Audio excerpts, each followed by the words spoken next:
ప్రభుత్వం అధికారంలోకి వచ్చి సుమారుగా ఒక సంవత్సరం అవుతుంది కదా. కెమెరాను అది ఆపితే మేము చెబుతాం ఏదైనా కానీ. అది అంటే ఆన్ కెమెరా వద్దంటారా? అసలు వద్దు. ఏమైనా ఇబ్బందులు ఎదుర్కొంటున్నారా ఏంటి ఇలా మాట్లాడుతూ? ఎదుర్కొనేది ఏమంత బాగుంది ప్రభుత్వం. అది ఆపువాయా బాబు, నువ్వు చెబుతాం తీస్తే ఏమైతే. అలా కాదండి, ఇప్పుడు మీకు నచ్చలేదు అంటున్నారు కదా, నచ్చకపోవడానికైనా నచ్చడానికైనా కారణాలు ఉంటాయి. ఉంటాయిలే, ఏముంది దాంట్లో.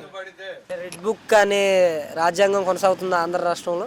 మరి మాది ఎలా స్వామి, ఎందుకు ఇవన్నీ మాకైతే బాగోలా, అది ఇంకెందుకు కావాలా? కాదండి, ఈయన వచ్చిన తర్వాత రాజధాని పనులు జరుగుతూనే ఉన్నాయి.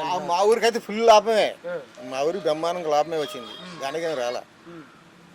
చెప్పిన మాటలన్నీ నెరవేరుస్తూనే వచ్చారు. చెప్పిన మాటలు కాదు నాయన వీళ్ళు చెప్పేది. రాజధాని పనులు మొదలు పెట్టినా ఇక్కడ పొలం రేటు ఎక్కువ రేట్లు ఎక్కువ కొంటున్నారా? అది లాభమే మాకు. ఈ చెప్పిన పనులన్నీ చేసాడు, ఇవన్నీ మాకు తెలియదు అసలు ఏం చేసాడు. మా ఊరికి ఉపయోగపడింది అది. ఇంకా 6 గ్యారెంటీల పరిస్థితి ఏమైందండి?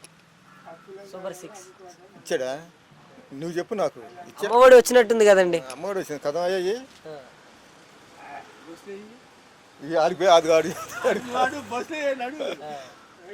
బాగానే ఉంది. ఇంకెన్ని గ్యాస్ కూడా వచ్చినట్టుంది కదండి. మరి ఏడుతున్నాయి, డబ్బులు ఏడొచ్చినాయి. 3 గ్యాస్ సిలిండర్లు ఎవరికి వచ్చినాయి? జనానికి కొంతమందికి వచ్చినాయి, కొంతమందికి రాలేదంట. అంటే మరి 4000 పెన్షన్ అన్నమాట ప్రకారం ఇస్తున్నారని చెప్తున్నారు. పెన్షన్ ఇస్తున్నాడు. ఇంకా కరెంటు బిల్లుల పరిస్థితి ఏమైందండి? ఫుల్గా పెంచాడండి. కరెంటు బిల్లులు మామూలుగా పెంచుతాం ఏంది? అది ఎప్పుడో ఎన్ని సంవత్సరాలు అలాంటి కరెంటు బిల్లులు పెంచుతాం ఏంది? కరెంటు బిల్లులు పెరిగాయి. అంటే అధికారంలోకి రాకముందు జగన్మోహన్ రెడ్డి గారు బాదుడే చేస్తున్నారు. కరెంటు బిల్లు కన్నా ఎక్కువ బాదుడే చేశాడుగా. కరెంటు బిల్లులు పెంచని తమ్ముళ్ళు అని చెప్పారు కదా బాబు గారు.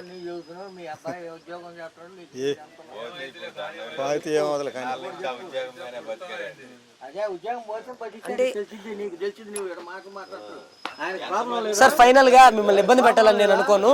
కూటమి ప్రభుత్వం సంవత్సర పాలన తీరుకి జగన్మోహన్ రెడ్డి గారు 5 సంవత్సరాల పాలన తీరుకి వ్యత్యాసం ఏంటంటారు?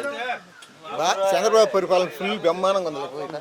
ఇవన్నీ అదే మంచిగా ఉంది, బాగానే ఉంది.